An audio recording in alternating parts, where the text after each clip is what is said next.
warahmatullahi wabarakatuh. Perkenalkan, nama saya Sinta Asmiati Riman, NIM A1I121024. Saya mahasiswi jurusan Pendidikan Matematika, Fakultas Keguruan dan Ilmu Pendidikan Universitas Haloleo. Di sini saya akan menjelaskan materi tentang teknologi informasi. Yang pertama yang ingin saya jelaskan yaitu mengenai perkembangan teknologi informasi, kedua pemanfaatan teknologi informasi dalam berbagai aspek kehidupan, yang ketiga teknologi informasi berbasis komputer, dan yang keempat learning management system atau LMS. Sebelum itu kita harus tahu dulu apa sih itu teknologi informasi. Jadi teknologi informasi atau dalam bahasa Inggris dikenal dengan istilah Information Technology atau IT adalah istilah umum yang menjelaskan teknologi apapun yang membantu manusia dalam membuat, mengubah, menyimpan, mengomunikasikan, dan menyebarkan informasi. Nah, sekarang kita akan membahas tentang perkembangan teknologi informasi, yaitu mengenal perkembangan revolusi industri 1.0 hingga 4.0. Yang pertama, revolusi industri 1.0. Pada abad ke-18, sumber tenaga utama dalam melakukan proses produksi masih mengandalkan tenaga tradisional seperti tenaga manusia, hewan, air, dan angin. Namun pada akhirnya masa ini menemukan titik terangnya dengan penemuan mesin uap oleh James Watt. Penemuan tersebut sekaligus menjadi penanda munculnya revolusi industri 1.0.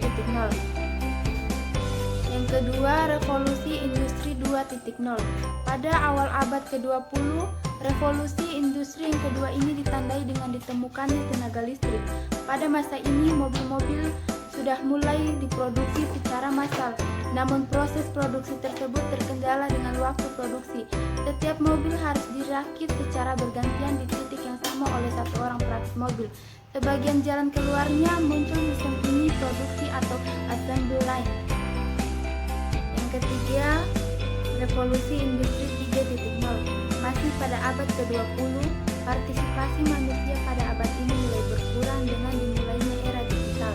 Banyak teknologi mesin analog yang sudah beralih menjadi teknologi canggih secara digital, seperti menghitung rumus formula, mengirim dokumen jarak jauh, hingga mengatur manajemen keuangan dapat dilakukan oleh komputer. Yang keempat, revolusi industri 4.0. Beralih ke masa sekarang, revolusi industri dimulai dari tahun 2000 hingga saat ini. Bisa dikatakan, revolusi industri 4.0 merupakan upgrade besar-besaran dari teknologi revolusi industri 3.0. Pada 4.0 ini, revolusi terfokuskan pada perkembangan dunia digital seperti IoT, Internet of Things, pertukaran data seperti cyber physical, cloud computing, dan cognitive computing, tenaga manufaktur, dan mass manufacturing. Sekarang kita beralih pemanfaatan teknologi informasi dalam berbagai aspek kehidupan. Yang pertama yaitu untuk pendidikan. Dengan adanya teknologi informasi di dunia pendidikan, terutama komputer, membuat siswa lebih efektif dalam belajar. Komputer adalah sarana yang memudahkan dalam menumbuhkan kreativitas siswa sekaligus sumber informasi. Yang kedua, untuk industri dan manufaktur. Teknologi informasi dapat membantu membuat rancangan desain sebuah produk yang akan dikeluarkan pada industri serta bisa mengontrol mesin produksi dengan ketepatan yang baik. Yang ketiga, untuk bisnis dan perbankan. Dengan teknologi informasi bisa membantu dalam transaksi, menyimpan berkas dengan lebih aman dan sistem perbankan yang lebih maju, serta aksesnya dapat dikontrol dengan mudah cukup dengan teknologi saja. Yang keempat, untuk militer. Dengan teknologi informasi yang maju, bisa dimanfaatkan untuk navigasi pada kapal selam, mengandalkan pesawat luar angkasa dengan kemudi atau tanpa kemudi. Dengan adanya teknologi militer juga dapat membuat suatu akses ketika berada di keadaan genting. Yang kelima, untuk hiburan dan permainan.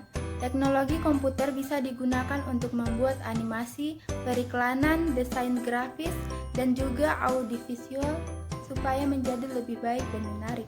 Bahkan kini banyak programmer tertentu sekaligus menciptakan lapangan pekerjaan baginya.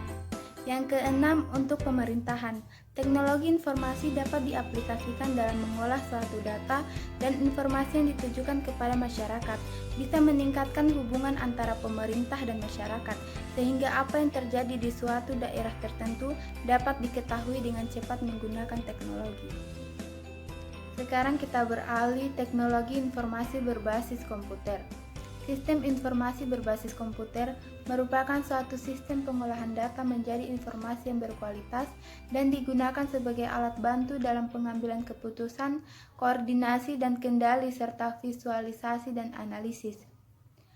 Subsistem dari sistem informasi berbasis komputer itu sendiri dibagi menjadi 5, yaitu pengolahan data akuntansi, sistem informasi manajemen, sistem pendukung keputusan, kantor virtual, dan sistem berbasis pengetahuan.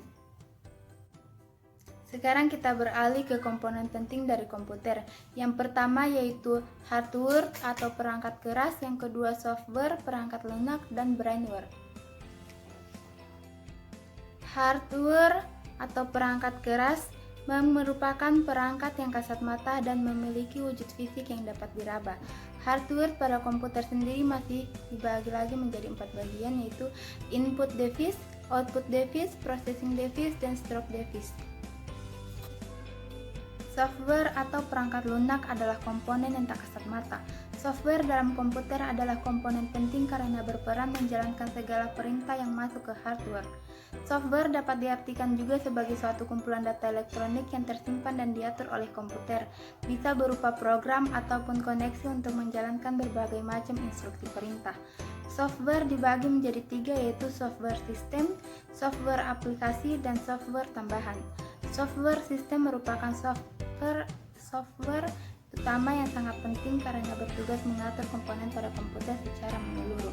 Contoh software diantaranya adalah Windows, Windows 2000, Windows 7, Linux, iOS, dan lain-lain. Brainware, yaitu orang yang menjalankan atau mengoperasikan komputer. Brainware sangat penting karena komputer tidak dapat bermanfaat jika tidak dioperasikan oleh manusia. Jadi, brainware merupakan setiap orang yang terlibat dalam kegiatan-kegiatan pemanfaatan komputer. Contoh dari brainware diantaranya adalah programmer, sistem analis, operator, dan administrator. Sekarang kita melangkah ke Learning Management System atau LMS. Learning Management System atau LMS adalah sebuah platform aplikasi pembelajaran biasanya dikembangkan untuk perusahaan skala menengah dan besar yang menyediakan konten pembelajaran dan sumber informasi antara peserta dan instruktur agar jauh lebih mudah. Kebanyakan LMS saat ini berbasis web, sehingga pelatihan atau bahan pembelajaran dan administrasi dapat diakses kapan saja di mana saja. Sederhananya, itu adalah alat untuk mengelola fungsi pelatihan atau pembelajaran. Beberapa komponen umum yang dapat ditemukan di sebagian besar learning platform yaitu yang pertama, roster. Roster ini adalah komponen yang mencatat kehadiran, mengirim invitation untuk peserta dan mencatat respon. Yang kedua, registration, memproses dan memonitor beragam kelas atau pendaftaran aplikasi pembelajaran. Yang ketiga, dokumen manajemen, mengatur dokumen digital dan konten pelatihan. Yang keempat, device access, ini tentang bagaimana konten dari kursus akan disampaikan, bisa berbasis web atau dipasang. Yang kelima, distribusi trainers and train, berpartisipasi secara online oleh pelatihan atau audiens. Yang kelima, distribusi trainers and trains adalah berpartisipasi secara online oleh pelatih atau audiens atau peserta. Yang keenam, course scheduling, penjadwalan publikasi program, tenggat waktu dan pemeriksaan. Yang ketujuh, testing, yaitu membuat latihan, kuis singkat, tes dan ujian sertifikasi.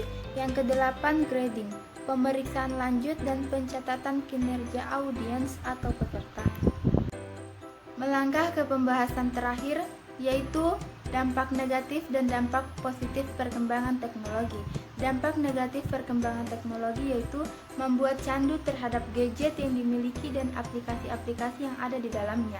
Berkurangnya sosialisasi antar manusia karena terlalu fokus kepada dirinya yang berinteraksi dengan teknologi. Meningkatnya jumlah pengangguran karena semakin banyak perusahaan yang menggunakan teknologi dibandingkan manusia. Dampak positif dari perkembangan teknologi yaitu mempermudah dan mempersingkat proses pertukaran informasi, meningkatkan efisiensi dan efektivitas pekerjaan, memungkinkan pembelajaran online sepenuhnya, dan dapat berkomunikasi dengan orang lain walaupun tidak berada di lokasi yang sama. Cukup sampai di sini pembahasan yang saya sampaikan. Mohon maaf apabila ada kesalahan kata.